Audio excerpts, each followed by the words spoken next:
Dr. Diabolical's Cliffhanger was just announced as the new for 2022 attraction going to Six Flags Fiesta, Texas in San Antonio, and this thing looks amazing. I'm going to be analyzing this coaster and giving you guys my full thoughts on the ride, so let's get right into it. This is a B&M dive coaster. Yeah, you heard that right. Six Flags is installing a B&M for the first time in 10 years. I think I can safely say that no one saw this coming. Six Flags is the budget amusement chain, and over the last 10 years they've stuck to the formula of short, budget-friendly roller coasters, so I'm really glad to see them start working with B&M again. It shows that they have a lot of faith in what B&M can do with their rides. I myself was predicting the Access Coaster, but I'm definitely not disappointed that I was wrong. The theme of this ride is that Dr. Diabolical has been trying for years to create these terrifying creatures to send out into the world, but she needed a machine that could harvest the fear and adrenaline of people in order to give these monsters life. So that's why she built this ride. Honestly, I think in terms of Six Flags, they did a really good job with the story of this ride. Now, it's a different story as to how they'll physically theme the ride when it actually opens. We'll see how that goes. But anyway, let's get into some stats for this ride. This ride is 150 feet tall. I can't find anything on the drop, but I assume it's a bit shorter, around 145 feet or so. That drop is also going to be the steepest drop in the world on a dive coaster at 95 degrees. And let me just point out that this is also B&M's first ever beyond vertical drop, which I love. With all the new crazy elements and coaster types coming out recently, it has caused B&M to break from their standard formula and be a bit more creative with their rides. I'm really glad to see them doing that with this coaster. After that drop, you're going to hit a top speed of 60 miles an hour, followed by 2 inversions with a total track length of 2,501 feet.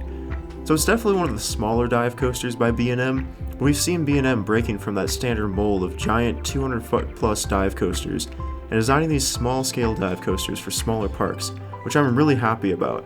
Normally B&M would be out of Six Flags budget, but because B&M has been designing these smaller coasters, it has allowed a lot of parks to get a B&M that could not otherwise afford one. We don't have an official cost for this ride, but Emperor at SeaWorld Orlando costs $11 million, and that ride is pretty similar in stats to this one, so I assume it costs around $10 to $11 million, which is right at the top of what Six Flags can afford. That's enough talking about the ride, let's get into the layout for it. So you're going to start by taking a left turn out of the station and climbing that 150 foot lift hill. And let me just say that I love the color scheme of this ride. The colors blend so well together and really fit the theme of the ride. Anyway, you get to the top of the lift hill and you're going to take a 90-degree turn to the right, where you get this amazing panoramic view of the park. After that, the ride makes its way to the drop, where it just holds you there for a couple seconds, doing its signature move of making you stare straight at the ground. After those couple seconds are up, you plummet 150 feet at 95 degrees down. Sorry I'm pausing again, but that drop looks so weird on a B&M, but it's also really awesome to see. At the bottom of the drop, you hit your top speed of 60 miles an hour, and you're going to fly into your first inversion, an Immelman. This looks to be a pretty standard Immelman, nothing too unique about it. After you flip out of that, you go straight into your next inversion, which is a 0G roll. These are always fun on dive coasters because they tend to be long and drawn out, and they can give some great hang time. After that, you're going to take a swooping turn to the right and pop up into the mid-course.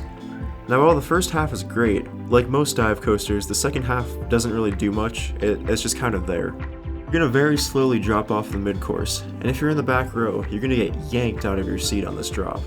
After that, you go into an elevated helix, which leads you into an airtime hill, which should give a good pop of airtime, and that sends you into the final helix on the ride, which leads you up into the final break. So the layout looks pretty entertaining, and I'm excited to see this next year. So what are my thoughts on this ride? I think it's a great fit for Fiesta, Texas. While this may not be super exciting for coaster enthusiasts, B&M dive coasters are huge GP pleasers. The public just goes crazy for these things.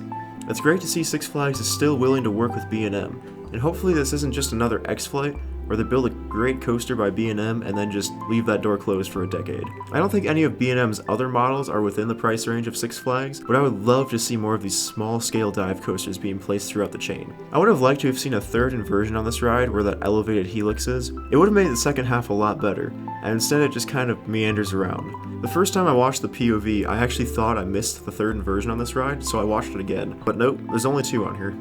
I also think it would have been really cool to have this thing drop off of the quarry wall, and as much as that was every coaster enthusiast's dream, that was never going to happen. That was way too far out of Six Flags' budget, so I'm fine with that. Early 2000 Six Flags would have had the money to do that, but not current day Six Flags. They worked with the money that they had, and I think the result is going to please a lot of people. That does it for this video, guys. Let me know what you think of this ride in the comments below, and if I missed anything in my analysis, be sure to let me know. Make sure to subscribe and stay tuned to the channel. I've got a ton of cool videos planned, one of which will probably have taken 60 hours to make by the time I'm done with it.